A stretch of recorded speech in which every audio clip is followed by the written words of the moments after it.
ಈಗ ಇದೇನು ನೀವು ನೋಡ್ಬೋದು ಅವ್ರು ಗಾಲಿ ಸೆಟ್ಟಿಂಗ್ ಮಾಡ್ಲಿಕ್ಕತ್ತಾರ ಅಲ್ಲಿ. ಅದ್ರ ಗಾಲಿ ಸೆಟ್ಟಿಂಗ್ ಎದಕ್ಕೆ ಇರ್ತದೆ ಅಂದರೆ ಡೆಪ್ತ್ ನಿಮಗೆ ರೋಟ್ರಿ ಎಷ್ಟು ಆಳ ಇಳಿಸ್ಬೇಕು ಅನ್ನೋದಕ್ಕಾಗಿ ಸೆಟ್ಟಿಂಗ್ ಇರ್ತದೆ. ಮತ್ತು ಗಾಡಿ ಜೊತೆ ನಾವು ವಿಶೇಷವಾಗಿ ಬ್ಯಾಕ್ ರೋಟ್ರಿ ಮಾಡೆಲ್ ಐತಿ. ಇದ್ರ ಜೊತೆ ನೋಡ್ಬೋದು ನೀವು ಯಾವ ರೀತಿಯಾಗಿ ಮಣ್ಣು ಮಾಡ್ಲಿಕ್ಕತ್ತದ ರೋಟ್ರಿಯಿಂದಾಗಿ. ಮತ್ತು ರೋಟ್ರಿ ಜೊತೆ ನಾವು ಸೈಡ್ ಡಿಸ್ಕನ್ನು ಸೇರಿ ಕೊಟ್ಟಿರ್ತೀವಿ.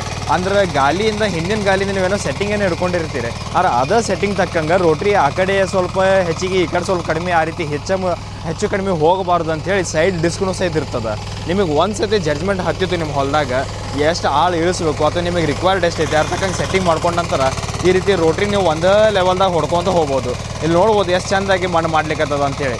ಭೂಮಿ ಹದ ಇತ್ತಪ್ಪ ಅಂತಂದ್ರೆ ನೀರು ಹಾಯಿಸಿ ನೀವು ಸ್ವಲ್ಪ ತಯಾರು ಮಾಡಿದ್ರಿ ಅಂದ್ರೆ ಆ ಮಣ್ಣು ಇಲ್ಲಿ ನೋಡ್ಬೋದು ಈ ಕಡೆ ಹೆಂಗೆ ಅದಲ್ಲ ಈ ರೀತಿಯಾಗಿ ಇಷ್ಟು ಬಿರುಸು ನೆಲನ ಐತಿ. ಈಗ ಆಲ್ರೆಡಿ ಅವ್ರು ಒಂದು ಸತಿ ಅದ್ರಾಗ ರೋಟ್ರಿ ಈಗ ಈ ಗಾಡಿಯಿಂದ ನಾವು ಹೊಡೆದು ನೋಡಿದ್ದೀವಿ, ನಾವು ಡೆಮೋ ಮಾಡಿ ನಾವು ಟ್ರೈ ಮಾಡಿದ್ವಿ. ಇಂಥ ಮಣ್ಣ ಮ್ಯಾಗ ಹೊಡೆದಾಗನ ನೋಡ್ಬೋದು ಎಷ್ಟು ಚೆಂದಾಗಿ ಎಫೆಕ್ಟಿವ್ ಆಗಿ ಆಗೈತಿ ಅಂತೇಳಿ. ಆದ್ಮೇಲೆ ಮತ್ತು ಅವರು ಬೇರೆ ನಮ್ಮನೆ ಬ್ಲೇಡ್ಸ್ಗಳನ್ನ ಹಾಕಿ ನಾವು ಟ್ರೈ ಮಾಡತ್ತೀವಿ, ಅವ್ರಿಗೂ ಮಾಹಿತಿ ತಿಳ್ಸೋಕೆ ಪ್ರಯತ್ನ ಪಡತ್ತೀವಿ. ಅದರಿಂದ ನೋಡ್ಬೋದು ಎಷ್ಟು ಚೆಂದಾಗಿ ಎಫೆಕ್ಟಿವ್ ಆಗಿ ಈ ರೀತಿ ಇದ್ದಿದ್ದ ಮಣ್ಣು ಹೆಂಗಾಗೈತಿ ಈ ರೀತಿಯಾಗಿ ಅಂಥೇಳಿ.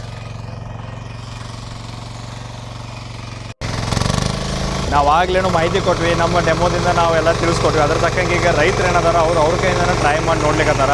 ಅವರು ಸಹಿತ ನೋಡ್ಬೋದು ಒಂದು ಸತಿ ಗಾಡಿ ಬಗ್ಗೆ ಜಡ್ಜ್ಮೆಂಟ್ ಸಿಕ್ಕಿತ್ತು, ಒಂದು ಸತಿ ಗೊತ್ತಾಯ್ತಪ್ಪ ಅಂತಂದ್ರೆ ಸರಳವಾಗಿ ಭಾಳ ಈಸಿ ಐತಿ ಇದು ಮಷಿನ್ ಯೂಸ್ ಮಾಡೋದು.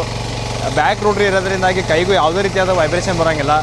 ಕಡಿಮೆ ವಯಸ್ಸಿನವರು ಸಹಿತ ಹೆಣ್ಮಕ್ಳಾಗಲಿ ಲೇಬರ್ ಆಗಲಿ ಯಾರಿಗಾದ್ರೂ ಈ ಮಷಿನ್ ನೀವು ಸರಳವಾಗಿ ಕೊಡ್ಬೋದು ಮತ್ತು ಸರಳವಾಗಿ ವಾಪರಿಸ್ಬೋದು. ಈ ಮಷೀನನ್ನು ನೋಡ್ಬೋದು ಒಂದೇ ಲೈನ್ದಾಗ ಹೆಂಗೆ ಹಿಡಿದು ಹೊಂಟೈತಿ. ಒಂದು ಸತಿ ನಿಮಗೆ ಜಡ್ಜ್ಮೆಂಟು ಸೆಟ್ಟಿಂಗ್ ಕರೆಕ್ಟ್ ಆಯ್ತಂದ್ರೆ ಗ್ರಿಪ್ ಹಿಡಿದು ಅದೇ ಲೈನ್ದಾಗ ಅದೇ ಲೆವೆಲ್ದಾಗ ಹೋಗ್ತದೆ.